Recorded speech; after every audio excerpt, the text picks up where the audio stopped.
Cedric Maxwell Podcast is powered by PrizePicks, the exclusive daily fantasy partner of the CLNS Media Network. All right, it's another episode of the Cedric Maxwell Podcast. I'm Josue Pavone. Alongside Cedric Maxwell, we got a special guest in the building from ESPN and Scape. That's Marc Spears joining us. Another appearance of the Cedric Maxwell Podcast. And we have the NBA Finals set, fellas. The Boston Celtics going up against the Dallas Mavericks. Max, last time you and I spoke, you were getting ready for a rehearsal heading into Game 4. First and foremost, let's start off with the ceremony, how everything went down. First and foremost, you crushed it. I thought it was great, but you give me the full story because it didn't go exactly the way you wanted to go down, or am I getting that wrong? Well, Mark knows how live TV goes. I talked to Lisa Salters. Lisa was hosting the ceremony, and when she was hosting it, we did the rehearsal, and she said, "Okay, when you come down from your perch, where we're up top, radio-wise, come to the floor. I will tell you who the MVP is. Okay, and you're gonna pass the trophy out." So I get down there, and immediately all hell breaks loose because the players keep celebrating, and then they said we'll be back in 15 seconds. So she reaches over to me and says, "Okay, Max, here, okay." I grab the trophy. Cedric Maxwell hands it off to Wick, and Wick start talking, and then Pags talks, and then they go to Joe Mazzulla, they talk to a player, and then she comes back to me. She says, "Okay, Cedric Maxwell is now handing off the Finals MVP." And I looked at her like, "Girl, who is it?" So what I had to do, I had to get a pregnant pause, and that's why I said, "How about them damn Celtics?" And then you could see me leaning into her like, who is it?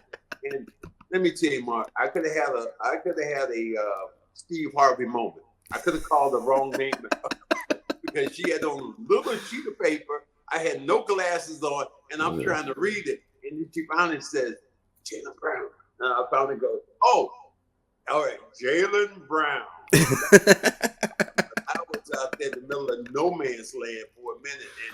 And I can Lisa left you out there, huh? Dude, I can only imagine. She told me she was sorry later on, but I only can imagine what would have happened if I'd called Jayson Tatum instead of Jaylen Brown's name. You would have to come out and be like, "Guys, I've made a mistake. Yeah, I've made a mistake." Oh my God. Like, that would have been national headlines. That would have been a CBS evening news, whatever. But yeah, that's how that story goes. Letting you guys behind the scenes. Lisa forgot to tell you. You forgot to ask her. No, she forgot to tell me. She was supposed to tell me, but didn't tell me. You didn't have your reading glasses on. She figured she could just slip you the note. Later on, she said, I'm sorry. It was just a pressure. It's only live TV. I know, only live TV. And but Max, the way you played it off was perfect, man. I thought that was part of the script. How about them damn Celtics?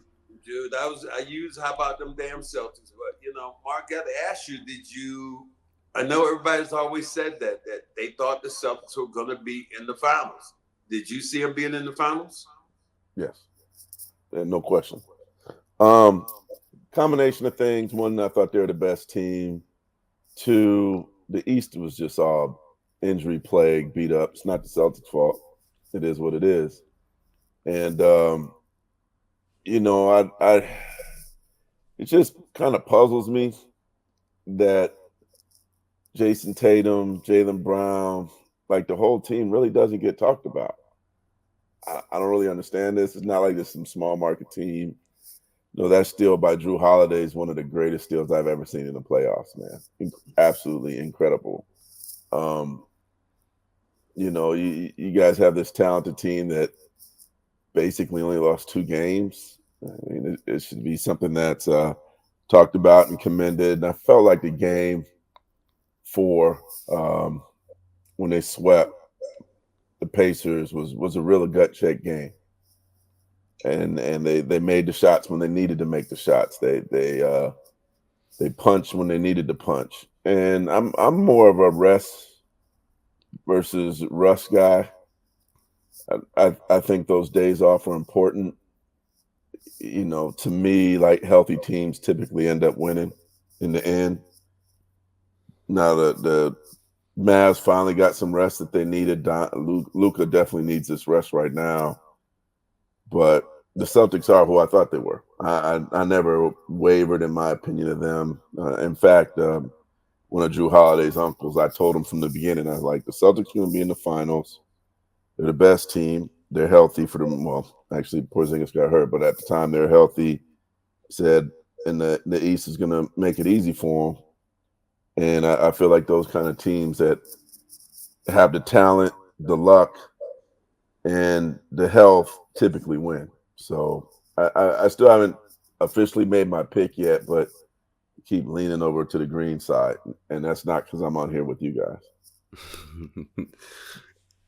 I just feel like everyone is so eager to give the crown to the team that's up next, right? Whether it was the Minnesota Timberwolves, whether it's the Dallas Mavericks, everyone the national media wants to give those teams the benefit of the doubt. And I get that, but like you said, Mark, like when you have a team like this that's been dominating, that's putting together some like performances that pretty much went against what everyone was questioning this team in the sense of late game execution. Are they going to be able to do the right things at the right time and all of that stuff? And I feel like they spelled all those concerns with those back-to-back wins against the Pacers. But everyone's going to talk about how shorthanded these teams are. But it's like, but look at the dominance, though. And I feel like, like you said, it's just not being talked about enough. Why do you think that's the case?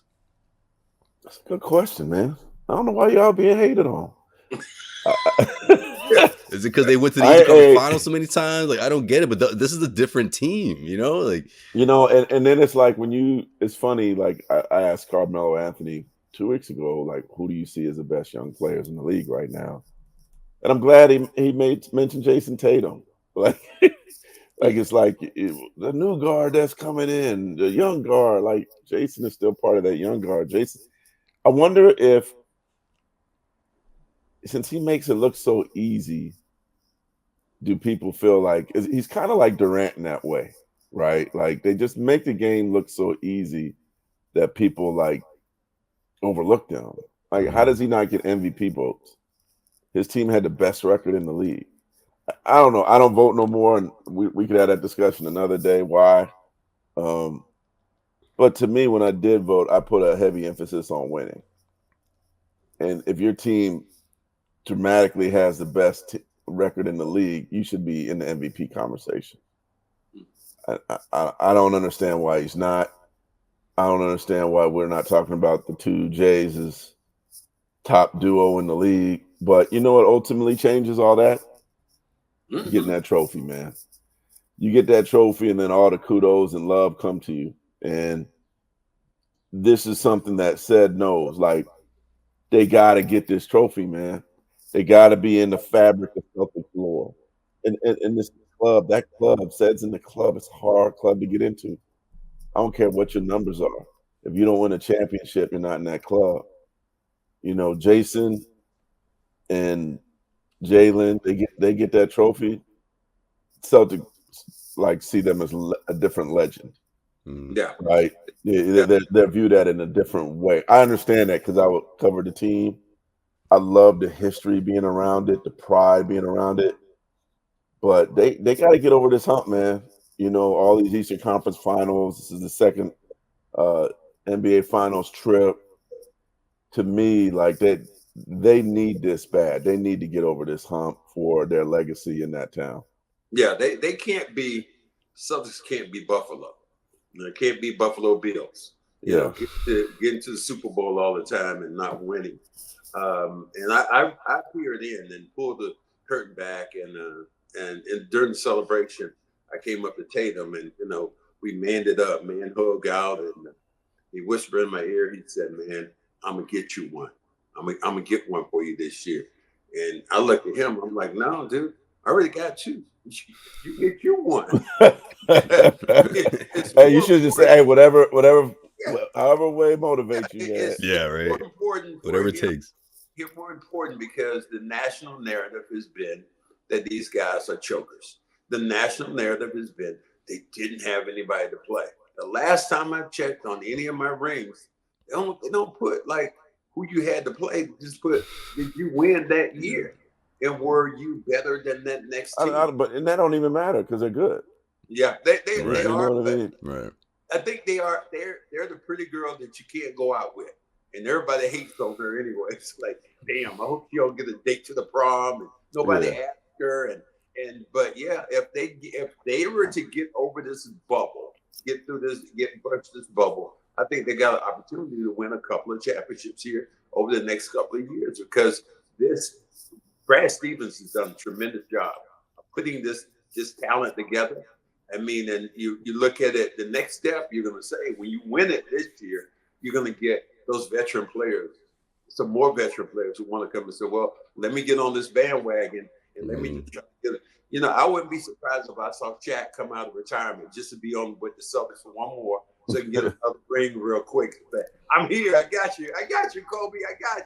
This episode of the Cedric Maxwell podcast is brought to you by PrizePicks. PrizePicks is America's #1 fantasy sports app with more than 5 million members. It is the most fun and exciting way to get in on the action while you watch your favorite sports and players. You just pick more or less on 2 or more player stats for a shot to win up to 100 times your cash. With PrizePicks, you can turn $10 into $1,000 in a single game watching your favorite sports this summer. You can make a PrizePick lineup in as little as 60 seconds. You just need to pick more or less on 2 to 6 players' stats projections, and you're locked in. There's always action on PrizePicks, and this is the perfect time to try out something new. As basketball is winding down, make sure you try out esports this month, because every Wednesday and Saturday in June, if your lineup doesn't win, you'll get your entry fee back. Choose from Counter-Strike 2, Call of Duty, League of Legends, and more. I've been on a roll with these PrizePicks selections throughout the playoffs, and you can be on the same run. Download the app today and use the code CLNS for a free deposit match up to $100. That's CLNS for a first deposit match for up to $100. Download the app today and don't miss out. I'll ask you another question that I was on a show the other day, and they were talking to Kyrie, and I heard you going to be talking to Kyrie's agent or people like that. And I said, they were interviewing Kyrie, and he started talking about things that happened in Boston and all this, and on the court and off the court. And I said, and there were three white people who were on stage with me, and I said, I'm the only one who can say this. I hope Kyrie doesn't try to put the narrative that he's not liked in Boston because he's black. I just would hate for that to happen. Yeah. And the thing I said to him is, and you know as well as I do, in Josue, and they've heard me say this 1,000 times, Boston does not have a monopoly on racism. It's all throughout, but just not. I hope that card isn't played. They don't like Kyrie because of the situation. Kyrie said, I ain't even heard that one, Max. That's new to me. I've not heard that theory. I thought it was all about him saying he was going to stay and leave and stomping on the center court. Said it was when he got somebody. It was when he was here, stomped on the leprechaun, and somebody threw a cup or a bottle at him. A water bottle, yeah. A water bottle at him, and people still say, well, you know how it is in Boston. You know how Boston is. And hey, man, have these people been to the South? For real. Max, you from the South. I'm like, y'all ain't really seen no racism before. Mark's like, this shit's mild up here. Dude, you ain't. It's like the Miller Lite of racism. The South, hey, Max, you heard me? Rodney King, he was beat down in Los Angeles. George Hey, Floyd, no, wait. Minneapolis. Max. Arbery, Max, where are you from? Georgia. Max, where you from? I'm from North Carolina. Some people that say that don't know racism. No, that's hey man, the South take pride in it. Yeah, they're real good at it. I was born during that time. My city, Kinston, North Carolina, we've had all kinds of professional basketball players. That's the one airport that Donald Trump flies into in North Carolina because there's the biggest runway. And boy, them yahoos come from all over to sit there and wait for Trump to get in. So, it's blatant. It's there. Man. I just hope during the playoffs, and if they're booing Kyrie, I hope it's more about they don't like Kyrie than Kyrie being that, oh my God, he's black. I'm not gonna hide that. Well, no, I think it's I covered most of that Mavs series. I was there at the end, and I think Kyrie just wants to play basketball. I'm sure he's going to be asked about it, but he gives some really deep answers, really thoughtful answers. When it came to Boston, it was short and sweet. Okay. Hey, I'm looking forward to a great series. They're a great team. Well, that's all that matters. I think if he keeps to that script, which I think he will, he's if you follow what's been going on with him, it's certainly been a turnaround of epic proportions. If you think about where he was with Brooklyn and how his career was spiraling, right? Like you don't even talk about Boston time no more. You talk about what happened in Brooklyn and the darkness he went through there. And basically goes to Dallas, and he has Nico Harrison, who was the GM of the team, who he's known since his early Nike AAU days, and he got closer with through their relationship with Kobe Bryant. And then Jason Kidd and him have a big brother, little brother relationship. He calls Jason Big Bro. And, they actually, believe it or not, when Kyrie was with the Celtics, he and Jason Kidd had dinner. I think Jason was in between jobs at the time. And Kyrie's like, man, I would love to play for you one day. Like they kind of spoken into existence at that time during a dinner in Boston. And I don't think he could have went to a better place in terms of support, whether it's Nico, whether it's, Jay Kidd, Cynthia Marshall, the president, just the whole organization, man. Like when I seen him around Brooklyn, it was distant. Now he seems like a lot has fallen off of him, and he's hooping, he's balling. So I'm gonna tell you what, I think I like the Celtics in this series, but it's gonna be tough, man. This is gonna be an epic finals. I wouldn't be surprised if it went 7 games. Luka Doncic is absolutely the reincarnation of Larry Bird. The way he could hoop and talk trash. Whoa. Hey, big fella. Slow your roll. No, he good, Max. It take a lot for me to say that. It's worth saying it because but I'm talking about his game and he's gonna be talking trash, man. Yeah, the way he talks. He told the fan, and I heard him that they were going like this because he do whine at the refs a lot, and he said Snoop and Jimmy Jam were right in earshot. Who's crying now, MFer? I was like, whoa. And he just smiled at him. I was like, yeah, that's what I'm talking about. He wants all the smoke, man. People forgetting this guy's been competing since he was a teenager. Like this, shaking his head. So I was Snoop was dying laughing, man. He loved that. That was worth his trip. Right. That was worth his trip to Minneapolis right there. Just that one moment for real, yeah. Can you imagine Snoop Dogg hearing something that's going to make him cringe? He didn't cringe. He was dying laughing. Yeah. He thought it was hilarious. Yeah. But I'm like, I don't know. Times he's been in, please. I mean, Jimmy Jam was like, whoa. Like, I'm telling you, man, like, JT I want him to take up that I want to see that dog from him. He's going to need that dog. This series is going to be good, bro. I tell you who, this going to be a fight.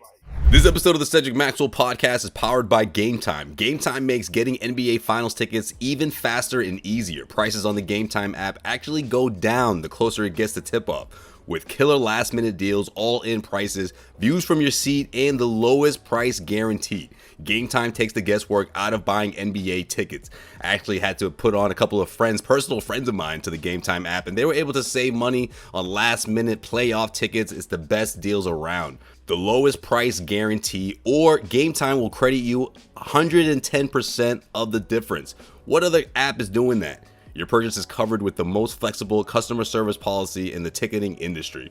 Take the guesswork out of buying NBA Finals tickets with Game Time. Download the Game Time app, create an account, and use the code CLNS for $20 off your first purchase. Terms apply. Again, create an account and redeem the code CLNS for $20 off of your first purchase. Download Game Time today. Last minute tickets, lowest price, guaranteed. It's the NBA Finals. Who I like, and it could be a difference, but obviously Porzingis, but Brown, yeah. The time he played Luka in Dallas, and boy, he tore him a new ass the last time they saw him. A new one? Yeah, he tore. Oh yeah. He tore him a new ass. It wasn't Clay. there's a couple plays where he posted him up. He went through his head, hit him with his elbow. So I mean, I'm sure Luka is, if he's that dude. If And he's JB ain't no punk either now. yeah, if he's that Larry Bird dude, you know. But you know, I like the multiple guys that you're able to throw at Luka. You know, you got JB, you got you're going to have, you know, Tatum, but you got No, tell him don't switch, man. Don't switch on that dude. Man. Y'all didn't switch, Mac. Why they switch so much now? Oh, it's different now, Mark. Look, Different game. This isn't the time when you, me, and Joseph Wade play where you tell that guard, get your ass over that damn pick. You better not make yourself small. That's where he kills make dudes. yourself small because I don't want to get out on the But I think his better games will be like he lives for the Boston crowd. He lives for stuff like that. He's energized in crowds like that. Mm-hmm. You know, I wonder I'd like to see how Kyrie responds because you know y'all gonna be tough on him. Yeah, that's true. That's true. Right. He's going he should expect that. Like I wouldn't even trip off of it. It's gonna be that. He's gonna hear some things. You know, Boston to me is the best place. Forget New York, man. That's the best place to watch a game. It's electric there. The crowd is crazy. They in their seats 20 minutes before the game start. They're ready to go. The basketball IQ is high. It's just a phenomenal place to see a game. And they're going to be on him every time he touch the ball. He's going to hear boos. NBA could not have picked, well, they don't say pick, but NBA could not have gotten a better series between these two teams at the end of the day because this is high drama. Porzingis coming back to play against his old team.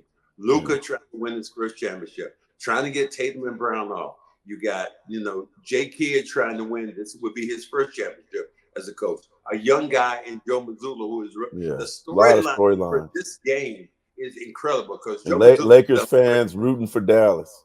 Oh, big time. Of course. You know they're gonna say it's for kids. That's why the Oakland boy. You know they're rooting for Dallas, though. Oh, of course. You know all right, Mark. Hold on, before we get you out of here, man. Last question. You mentioned it, Max. Kristaps Porzingis playing against his former team. It doesn't look like he's going to be starting this series. How much does that play a part in this series if the Celtics don't get him back in the next couple of games? I don't know where he's going to land up, but if he plays, he's going to make a difference because Gafford and those guys got to come out of that damn zone. They can't be sitting back in the back, getting lobs and all that stuff. They have to get out and play. His mobility, whatever that's going to be, I'm sure the Celtics are going to try to judge there. Can the Celtics beat them without Porzingis? I think they do have a shot, but the extended moments right now, I don't like those as much. I want to have a fresher Al playing about 30 minutes instead of about 40 minutes a game. Yeah. Well, and then the good thing is for both teams, they're going to come in rested. I think that's I don't usually one team comes in, you know, almost at an advantage the first game because their adrenaline is high because they just somehow survived the last series, right? Where the other team is rested. Now you got two teams that are rested. Luka his knee will probably be better because he certainly was dragging that leg. They needed to get that series over with. So I'm curious to see what, if anything, Porzingis can do. The thing that scares me is, you know, I saw Kevin Durant come back. And I saw him blow out his Achilles. This is a high-level game. This is the finals. This is the epitome of basketball at its highest level. So if his body ain't right, this ain't the time to throw him back in there, man. Because I think you're more susceptible to injury when this is the Indy 500, right? This is cars flying. The stakes are high, and I think the stakes probably contributed to what happened to KD, right? It was just it's you got to be revved up to play in a series like this. But I am so excited about this series. The crazy thing for me that I'm thinking about is I'm covering the NBA draft. If this series goes 7 games, it ends on Father's Day, right? On a Sunday. The NBA draft is 3 days later. So instead of going home to Cali, I'll actually probably just get on the train and go to New York for the draft. And it's already in my mind that I don't know what it is, and I feel like this is going to go 7. It's going to go and 7. I'm going to go to New York from Boston in the end. Just wait, before we let him get out of here, I got to ask him, because he said Cali. And there's a lot of people in Cali right now. They're calling me. And, man, that the haterade is so thick out there. Do you have a little bit of that in you right now? What? Excuse me? I said, do you have a little bit of that haterade in you because you were a Cali dude? I felt like when the Celtics played Golden State that you were more of that other color than you were green. Oh, man. I He's calling I you know out, you Mark. gotta be. You know who I root He for? said he was bleeding gold and blue. You know who I root for? Who was that? Cities. Okay. If we could get like Miami versus, can we put a team in Cancun? I root for cities, man. I don't care. Hey, you know who I root for? ESPN and Escape. They pay my check. Great answer. With that, we gotta let it go, just wait. Dude, we appreciate you coming on Hey, with us, man. And that you, Mark. franchise changed my career for the better. That Green franchise, so I ain't never gonna hate on them. Oh, man, but the city of Boston needs one, man. So hopefully that's the case. But, of course, we'll be back with another episode in between throughout the NBA Finals. Stay tuned, of course. Weekly episodes here on the Cedric Maxwell podcast. He's Cedric Maxwell. Marc Spears checking in. Appreciate you, Mark. I'm Josue Pavone. We'll see you guys next week. Come on, man. You know this, man.